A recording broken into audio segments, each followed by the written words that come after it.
107 days, way too many for anybody, but including her. Right. But the more they got to know her, the less they liked her.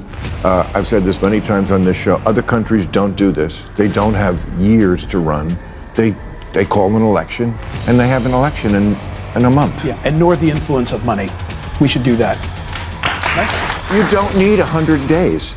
You need 107 days. You tell people your plan. This is what I am for. This is my thing. You're selling something. You're selling a vacuum cleaner. If I'm selling a vacuum cleaner, I'll tell you why I think it's best. Am I going to tell you every goddamn day for 2 years? Did I tell you about the attachment that gets under the... Yeah, you did. You told me 1,000 times. Kamala Harris has just released her new book, and as expected, it's filled with excuses explaining why her campaign ultimately failed. Bill Maher, never one to hold back, offered a scathing response. He argued that 107 days was more than enough time for Harris to prove herself and secure a victory if she truly had the leadership and message to connect with voters.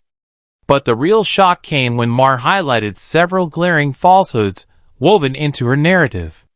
His critique was sharp, cutting, and sure to leave a lasting mark on the political conversation. The violence and the crime, people just getting away with it, cashless bail, whatever. I want to see law and order, and I think that would be helpful. Well, apropos to that, I'll bring up one last subject. Somebody didn't write this, but I want to say it because it's interesting. Some new polling came out, and this is really, I'm speaking to the Democrats especially here, because Trump's numbers are down. They're down with Latinos, they're down with blacks, they're down 15 points with whites. And when whites say, you're not hip anymore, ooh. And yet, in the other poll, on issues, Trump still winning. So this is your big opportunity, Democrats. He's down in the numbers, and you still can't score. Bill Maher begins by pointing to the latest polls showing Donald Trump losing some ground with voters. But there's a twist. When it comes to the issues that truly matter to Americans, like the economy, border security, and foreign conflicts, Trump still holds a strong lead. Maher argues that this should be the perfect moment for Democrats to regroup, refine their strategy, and focus on delivering tangible results. Instead, he says, they're wasting time pandering to woke politics and engaging in culture wars that only resonate within their own echo chambers. Just when it seems he's wrapping up, Maher delivers a revelation so powerful that it leaves the entire Democratic National Committee stunned. When they ask who has a better plan, Republicans crushing it on crime, immigration, wars, the economy, even corruption. Democrats win by 2 points on respect for democracy. Now, some of this is just because people are stupid. 2 points on respect for democracy. Democrats win on health care, environment, women's rights, respect for democracy. But on those issues, I bet you that are the big ones that they vote on more: crime, immigration, wars, economy, corruption. So that's the takeaway. Democrats are losing ground on the very principle their name represents, democracy. You'd expect them to lead on that front. But polls now show Republicans catching up and even surpassing them in representing democratic ideals. That's more than a warning sign. It's a serious alarm. Instead of reinforcing trust through consistent values, Democrats have slipped into identity politics and internal bickering. As a result, many Americans no longer see them as defenders of democracy. And if this continues, they risk sliding into political irrelevance. The only thing the Democratic Party stands for today is opposition to Donald Trump. Yeah. And I just read Kamala Harris's new book, 107 No, Days. you didn't. I did? No, you didn't. I'd like to... I'll say a lot of lies on this show, but I won't take that. I will not accept I thought that. you might ask me about it. That's why I had to read it. But the point is, it's like, as you probably know, it's like a diary of what happened. But I was looking for, okay, and what's the plan for the future? There wasn't any, and she's just indicative of the party at large. The DNC seems to have no real strategy beyond constantly attacking Donald Trump, often over trivial or irrelevant issues.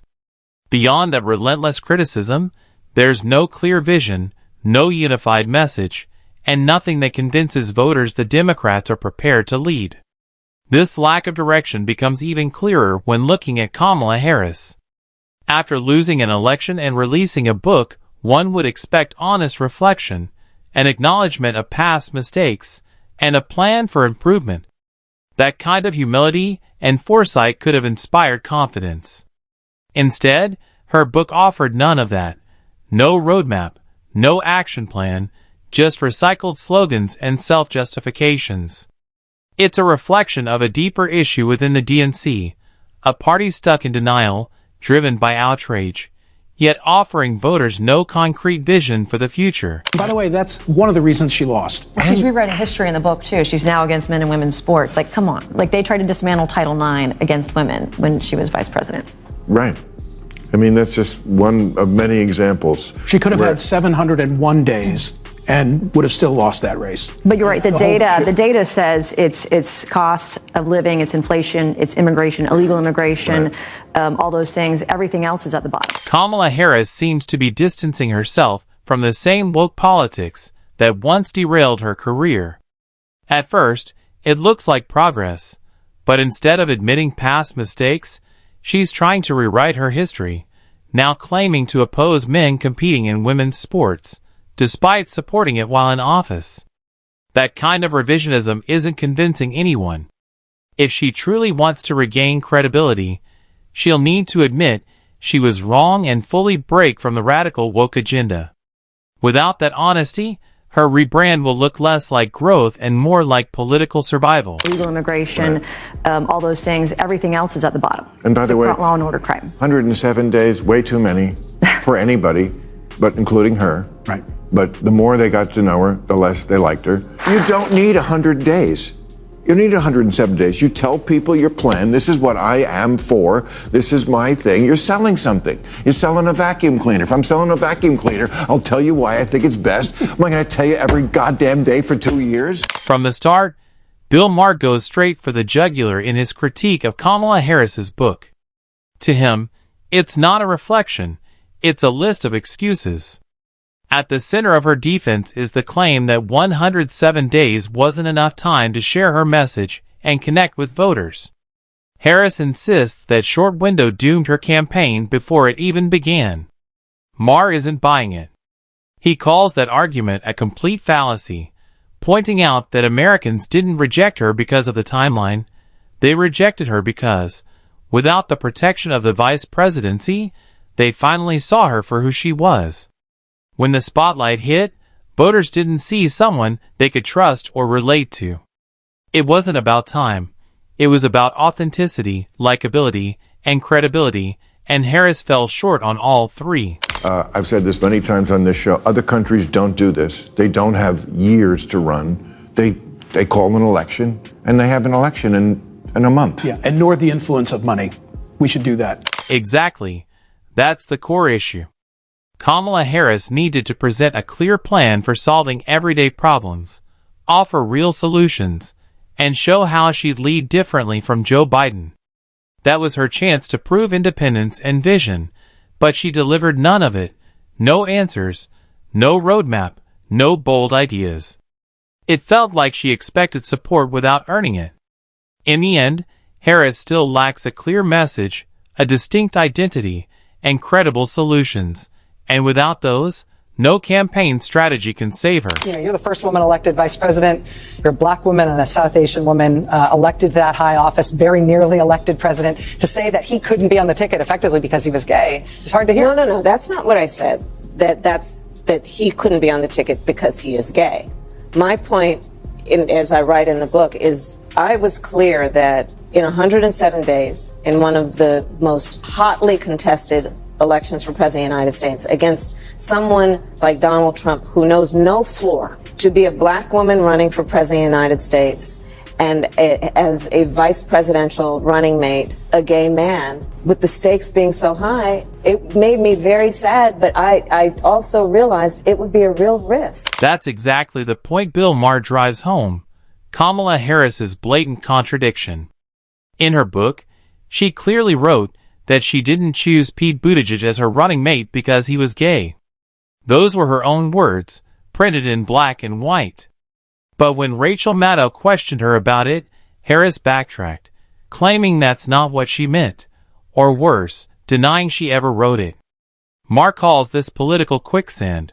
If she can't stand by her own published words, how can Americans trust her to stand firm on policy or leadership decisions?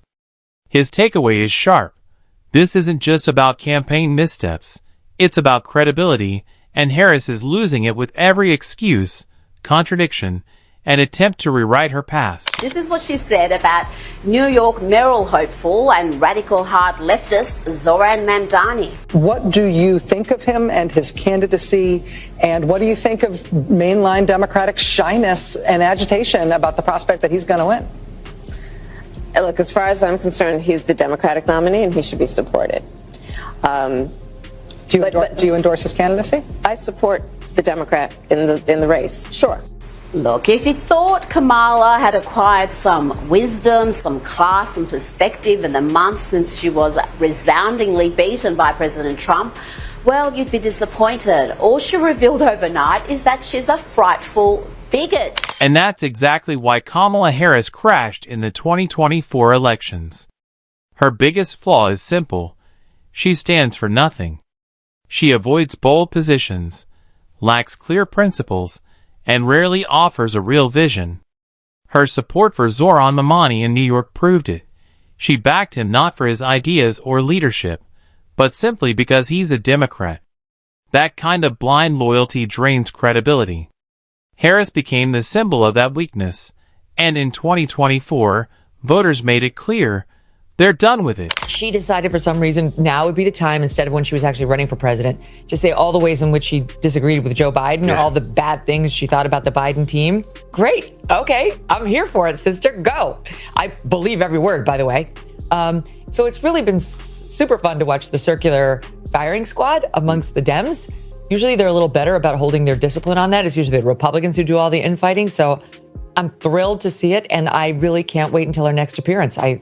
I can't wait to hear what she has to say next. When Kamala Harris ran for president, she promised not to change a thing Joe Biden had done, a pledge of blind loyalty.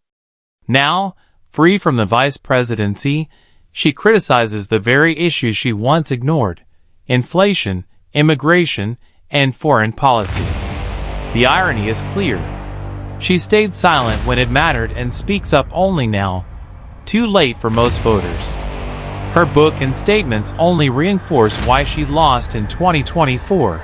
No accountability, no clear vision, and no authenticity. Bill Maher exposed it, and voters already knew it. If Harris wants a comeback, empty loyalty and spin won't cut it. Only honesty and real leadership will.